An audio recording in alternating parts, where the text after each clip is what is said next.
அனிதாங்கிற மாணவி 1176 மார்க் எடுத்த ஒரு மாணவி நீட் எக்ஸாம் எழுத போறாங்க. எழுத போனா தான் படிச்ச படிப்புக்கு அந்த எக்ஸாமுக்கு சம்பந்தமே இல்லை, தோல்வி ஏறாங்க.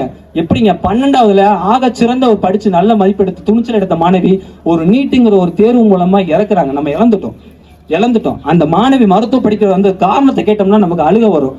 என்னோட குடும்பம் மருத்துவ சிகிச்சை பெற முடியாம என் தாய் இறந்தது போல எந்த தாயும் இறக்கக்கூடாதுங்கிற ஒரே காரணத்துக்காக தான் நான் மருத்துவம் படிக்க வந்தேன்னு அந்த சொல்லிச்சு பாத்தீங்களா அந்த புள்ள.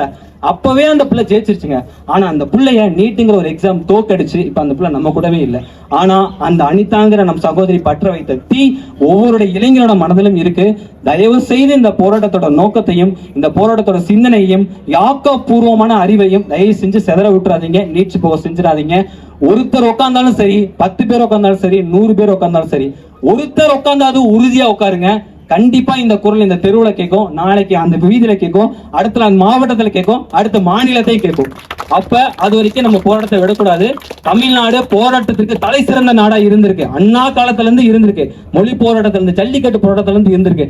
அடுத்த ஆக சிறந்த போராட்டம் இந்த நீட்டு போராட்டம். இந்த நீட்டு அறவே அறுத்து எரியணுங்க. தமிழ்நாட்டுக்கு மட்டும் இல்லைங்க, இந்தியாக்கே வேணாம்.